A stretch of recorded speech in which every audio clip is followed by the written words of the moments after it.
Hi readers! Before I start the show, I wanted to share this super helpful and free resource that will fix all your holiday gifting problems. And it's none other than the 2021 Biblio Lifestyle Holiday Gift Guide. The guide has 16 categories, tons of subcategories, and gift recommendations for everyone on your shopping list. So whether you're looking for a gift for someone or you want to treat your shelf, you'll definitely find some options in the guide. So download your free guide at bibliolifestyle.com/holiday gift guide. That's bibliolifestyle.com/holiday gift guide. I'll also include a link in the show notes so you can sign up there.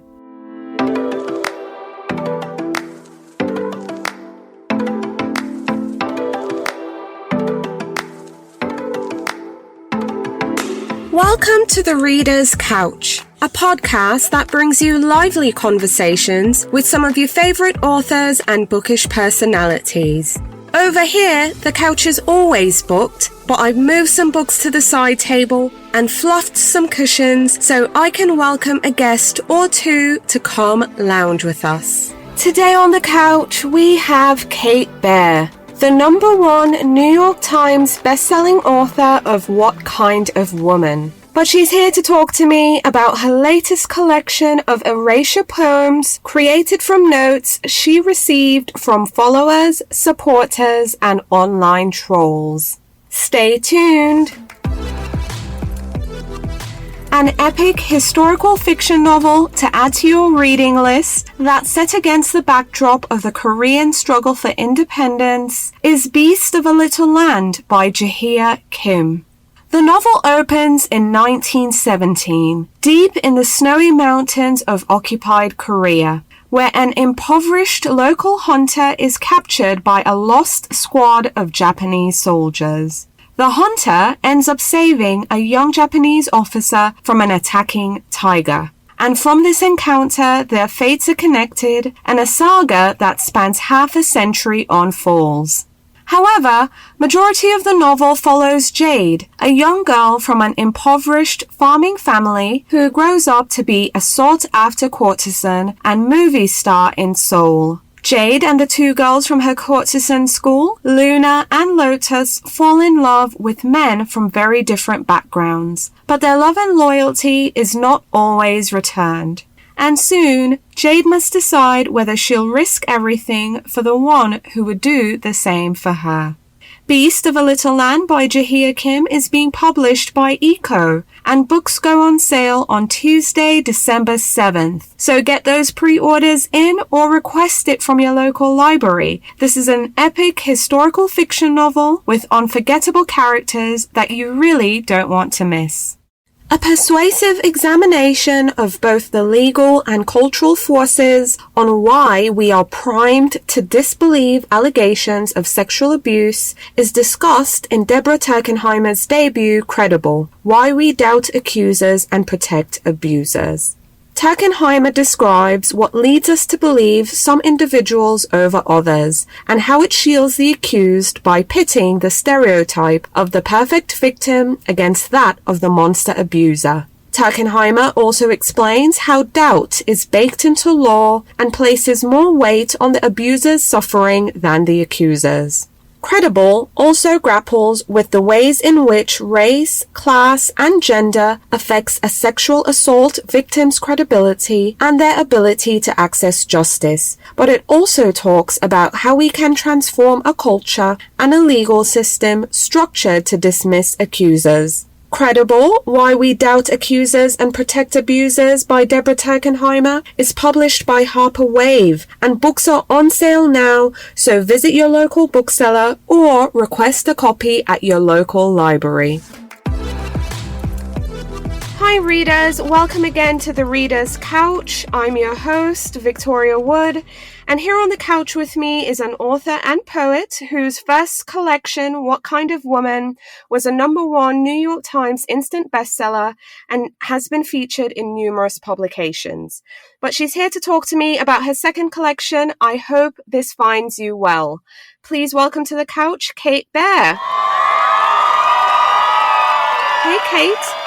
Hi, I'm so glad to be here. Thank you for having me. Absolutely. I'm thrilled we could have you here to come speak with me about I Hope This Finds You Well, which, by the way, will be available on bookshelves everywhere, bookstores everywhere for readers to get their hands on a copy this week. I mean, how are you feeling? How excited are you? I am very excited. This is unexpected only because I wasn't planning to do two books in 2 years. So this has kind of just been a whirlwind, but I'm excited. It's fun to put out a book when the pandemic is a little bit more tame. Not that we're out of the woods yet, but last year I did all my events, virtually, and this year I get to be in person a bit. So that's fun. Absolutely. So tell readers, I mean, I want them to hear from you. Tell us about your new book, I Hope This Finds You Well, and what can readers expect going in? Yeah, it's a book, Erase Your Poems, which, if you're not familiar with that, which I think sometimes people call it blackout poetry as well. This is erase your poetry, which is a little bit different only because you're erasing instead of using like a black mark to black out words from original text. Yeah, so What Kind of Woman and I Hope This Finds You Well are different in that, I Hope This Finds You Well is made of messages or transcripts or articles that other people have created or said or written, and then I make a new piece from that, which is what erasure poetry is.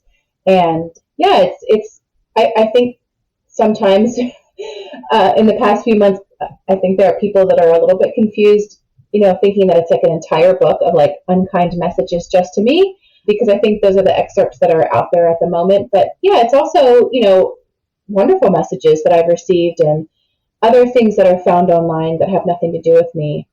So I'm excited for people to read it. So the vibe I was getting, it's like it's a combination of dark and light. Yeah. There's some gratitude there, there's some love, but there's also some vitriol. I mean, after publishing your first collection, What Kind of Woman, and then this transition period where you're receiving, again, both darkness and light, love and some hate. I mean, what inspired you to then now take this and make a collection from it? I mean, most of us would either revel in the positive reviews, but then also bury ourselves after, receiving some of the more harsh and mean, hateful messages that you've received. So, I mean, what made you decide to channel this into a collection? Yeah, honestly, I wasn't planning to write erasure poetry. This wasn't something that I had, anticipated doing. It started really as a party trick. I received a message from a woman right around the time George Floyd was murdered. I was kind of posting about police reform and what we can do to help prevent this from happening again. And of course, this was a very, contentious time in the internet and in real life. And so I had a bunch of messages on this that disagreed with me, which, that's normal, I think, for a lot of people. But one of them really stuck out to me in particular. I was looking at it, and I honestly don't respond to most of those, especially when they're not messages that are leading to any sort of discussion. They're just kind of, unkind, and you could tell it's going nowhere. But I was looking at this one in particular, and the words kind of rearranged in front of me, and just on a whim, I took a screenshot, blotted out some of the text, hid her identity, and then posted it. And the response to that was so strong. It was shocking. I think it just proved that there are so many people who are at odds with other people on the internet and in their real lives. And it kind of took off from there, the idea. And when I was approached to write a whole book of them, honestly, I said no. I said, no, I don't want to write a whole book of these. I don't want to keep looking at, mean messages, especially to myself, over and over again on the internet. And I was asked a few more times, and I kept saying no. And then finally, we kind of landed on maybe it doesn't need to be an entire book of negativity, because that felt like too much for me as the writer and too much for the reader. And so we tried to balance it out with dark and more lighter messages. And I hope that finds the reader well, to be honest, and doesn't, it kind of gives a more nuanced picture of humanity. Absolutely. And I agree. If it was all dark, it would probably be way too heavy.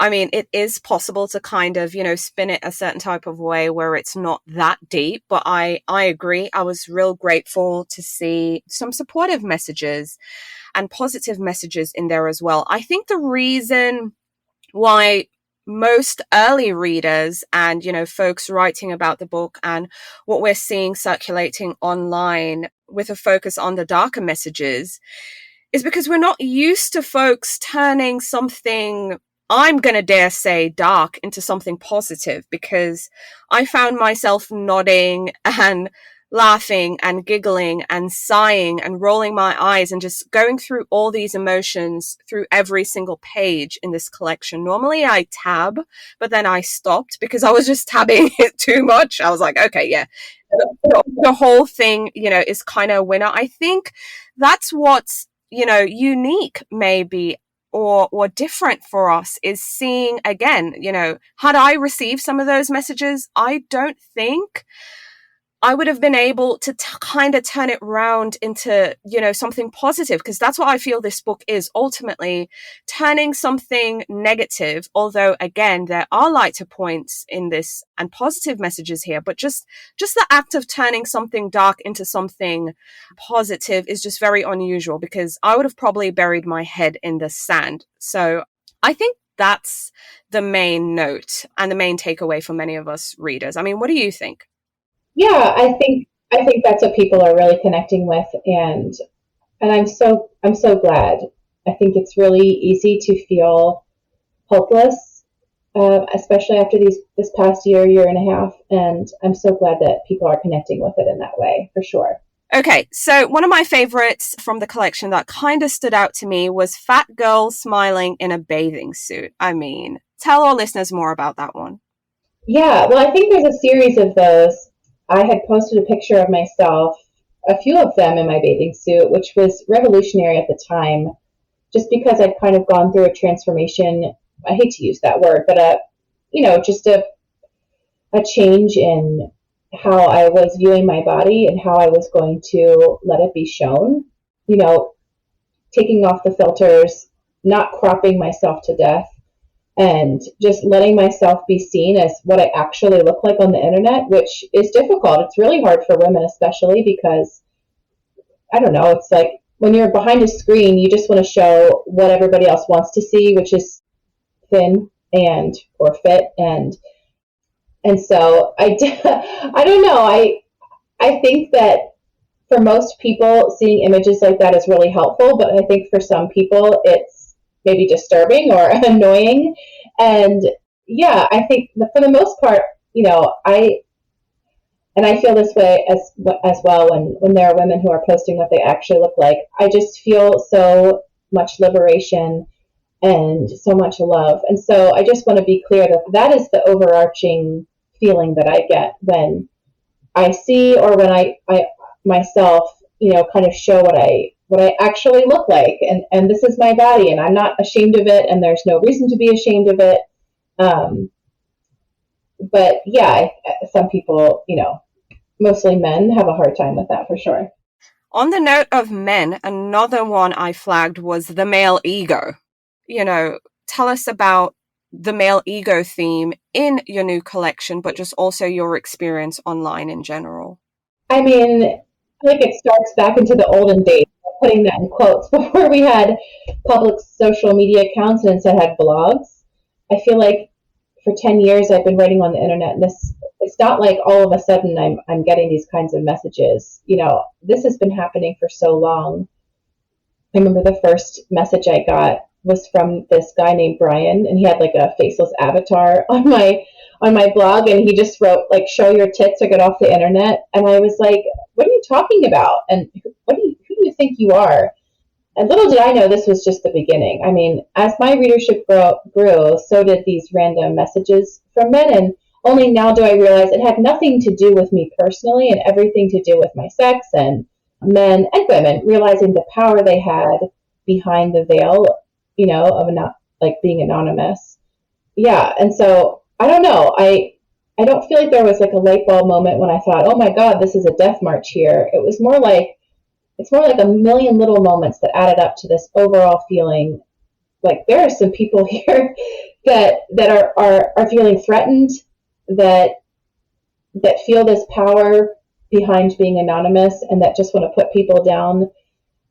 There's just so much more going on that we can see, and I don't know. I feel like people are constantly asking me why are you getting these messages, and I think that's a great question to ask, and it has a lot of nuance. Yeah. It's definitely an onion. I agree. It's definitely an onion. It's super layered. There is no clear answer, but I firmly believe it's the fact that they're able to be anonymous. That's the reason they're doing and saying these things, because in my gut, I want to believe, the number, let me not say the odds, but the number of folks sharing these, negative messages would decrease if they had to say it to someone's face. I mean, there's always going to be, that a-hole who's going to say it regardless. You're walking down the street, you get out your car, they're going to say whatever regardless. There's always that person. I just think the numbers just grow exponentially because it's online, because they don't have to really be who they are, and they can hide behind a screen name. So I agree on that sentiment for sure. But I found it interesting you sharing earlier that you were a bit resistant to turning this into a new book, a new project. So when you actually decided to say, okay, yes, I'm going to do this, provided, you're able to include some more positive messages in this collection as well. I mean, what was your writing process like? How long did it kind of take for you to pull I Hope This Finds You Well together? Yeah, the writing process was interesting because it was like mid-pandemic. All my kids were home from school. At that point, I was still living in our small house that we lived in for 10 years, so I had no office. And so I actually wrote most of it in the car with my laptop propped up on my steering wheel, turning the car off and on to blast the heat. It was kind of a wild time because all this other stuff was happening in the world that was difficult. And I was also trying to write this kind of difficult book to write.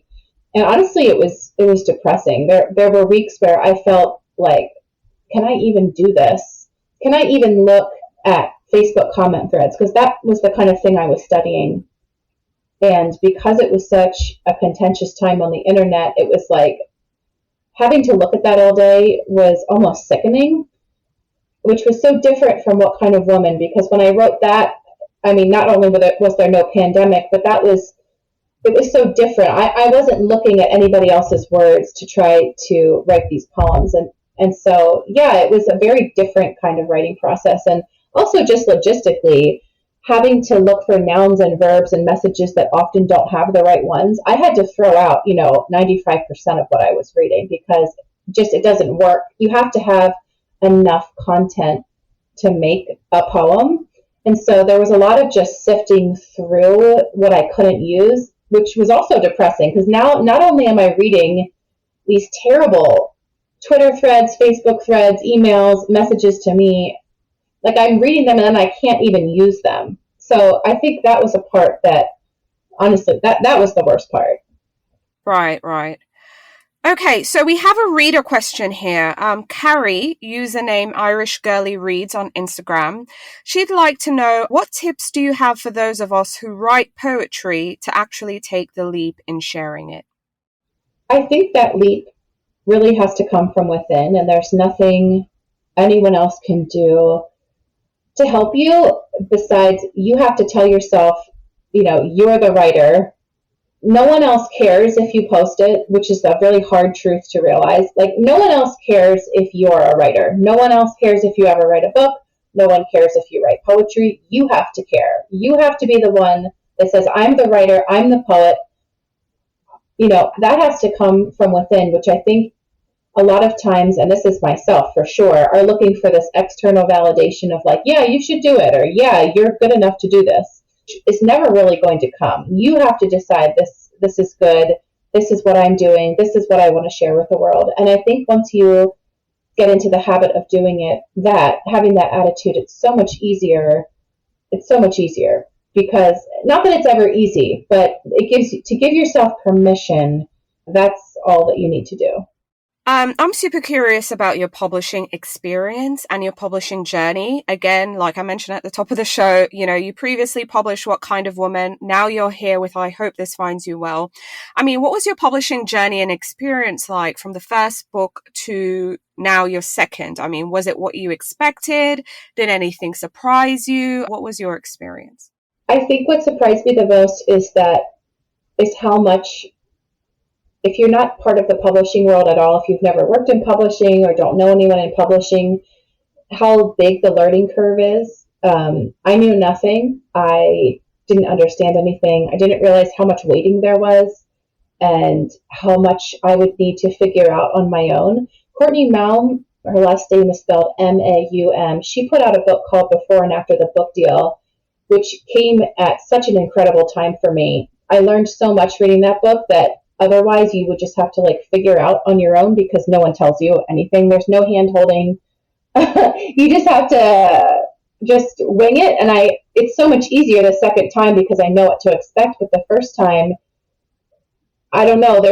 I know there's no stupid questions, but it really feels like it when you're a first time author because there are so many steps that I didn't realize I would need to take. And so I highly recommend that book to anyone who is looking to get into publishing a book or is in the midst of their first book deal, just because it really helps explain the process. And there was so much about the process that I didn't understand. From everything from getting a book deal, signing a contract, and what happens after that. I was such a baby and didn't know anything. And there's no way that you would unless you kind of had a connection. So I'm really thankful for that book. Awesome. I have another reader question here on the note of publishing. Heather, username HLFrye, FRYE _ on Instagram. She'd like to know, what advice do you have for making a first pitch to a publisher? So I'm going to tell her to get that book, but what advice do you have for making that first pitch? Yeah, well, first you need an agent. So you don't really pitch to a publisher. You pitch to an agent, and the agent is the one who facilitates the relationship between author and publisher. And again, that's something that I didn't know either. You need to have an agent first, and so that's who you're pitching to. And I think what's important when you're doing that is to look at what else the agent is working with, who else the agent is working with, and what genre that is. A really cheap way to do this is to look at the back of your favorite books and see who they're thanking, and then reaching out to them professionally, not over social media, but through their email address and pitching to them. I mean, that's really the best way to go about it. Instead of just blindly Googling agents, is to look at the agents who are representing authors that you respect or that are in a similar genre to what you want to write. Awesome. Okay, so you have 2 published books under your belt now. If you could tell your younger writing self anything, Kate, what would it be? I think I wouldn't tell her anything, to be honest. I don't think she would listen. She's super stubborn, loves to learn things the hard way. So I think I would tell her nothing and just enjoy your life, enjoy when your back doesn't hurt and that you don't have kids. Just enjoy. Just enjoy. I love it. Are you working on any other projects right now, Kate? What can you tell us? I've been keeping my fingers crossed since I read What Kind of Woman, and then when I heard about I Hope This Finds You Well, I got an early copy and I read it and I'm like, okay, now I'm wondering, is she going to write a novel? Maybe. I would love to write a novel. My next book comes out fall 2022. It's another collection of poetry very similar to What Kind of Woman in that it's not erasure poetry. So that'll be my second full-length collection, and that will come out fall 2022. I'm in the process of writing that now, and after that, yeah, I'd love to write a novel. I have no idea what's next, but that would be very fun. Just enjoy the ride, right? Exactly. Exactly. All right, Kate, want to get into your reading life real quick. Again, I know we're here to talk about I Hope This Finds You Well, but I want to know what you're reading. So share with our listeners the last book or books that you finished reading that you'd now recommend. Yeah, Black Girls Must Die Exhausted by Jane Allen is incredible. I just read that and talked to Jane for an event. Highly recommend that book. Fight Night by Miriam Toews, or Towes. I'm not sure what you say her last name. Also incredible. That also just came out recently. I'm trying to think what else is on my nightstand. Night Bitch by Rachel Yoder. That's also a wild ride. Really enjoyed that. Yeah, there's so many books. I think I had to wait or got pushed back because of COVID that are coming out now. So there's just like a boom of incredible books right now. So yeah, highly recommend checking those out. Absolutely. Any books you're looking forward to reading in the year ahead, maybe, or just anything you're looking forward to? Oh yes, Elizabeth Strout just came out with a book, her latest book. She wrote the Olive Kitteridge books. Her next book, Oh William, just came out, and it's somewhere in my office in a box, and that just came in the mail. I have to open up my mail. That's in there somewhere, and I cannot wait to get my hands on it. Awesome. So we're also big supporters here for local bookstores. We ask all our guests on the show. So of course, I'm going to ask you to share with our listeners some of your favorite independent bookstores. Yeah, I live near Harrisburg, Pennsylvania, and they have just an incredible bookstore called the Midtown Scholar. It's been such an asset to the community.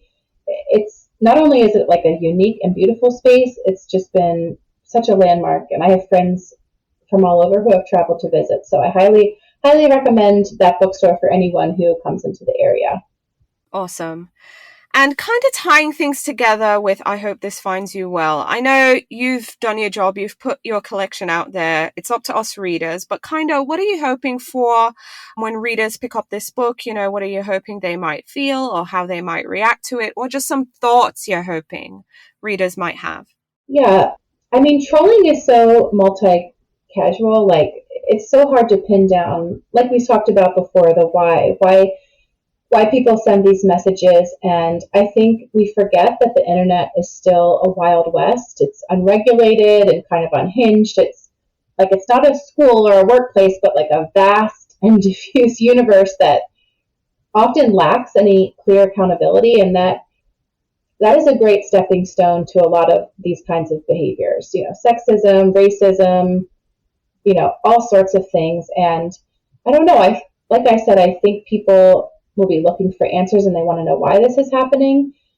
But the problem is that answer is so nuanced, and I think we have to take time to sit with all those different possibilities, which is uncomfortable, but I think can lead to some great conversation. So I hope that it sparks conversation. I hope that we can look inward, and that's including myself, and kind of just sit with the why.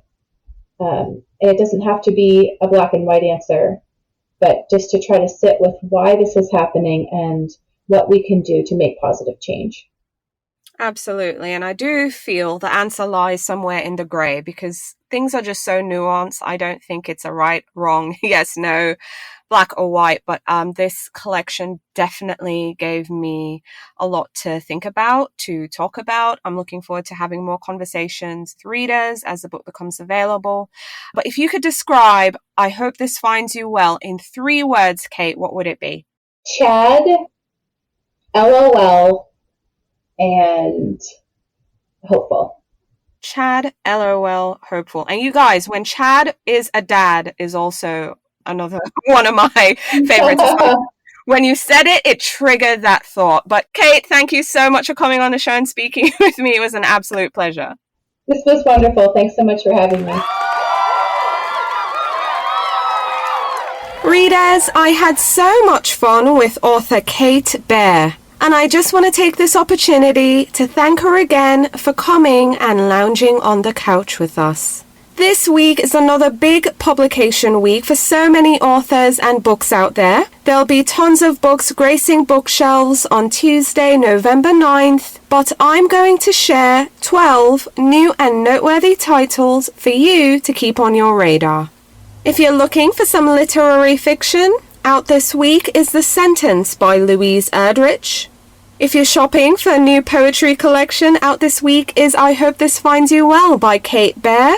For thrillers, mysteries, and suspense readers, out this week is A Blizzard of Polar Bears by Alice Henderson. For our science fiction and fantasy readers, new this week is This Weightless World by Adam Soto. If you're shopping for some romance, new this week is Never Fall for Your Fiancé by Virginia Heath and Just Haven't Met You Yet by Sophie Cousins.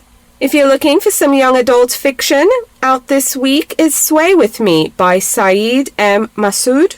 And if you're looking for some novels with themes of family and friendship, new this week is A Christmas Legacy by Anne Perry, Doctors and Friends by Kimmery Martin, The Wedding Ringer by Kerry Rea, and The Way We Weren't by Phoebe Fox.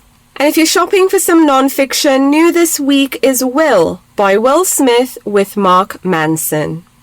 You can find a list with all these books and their summaries along with the show notes over at thereaderscouch.com.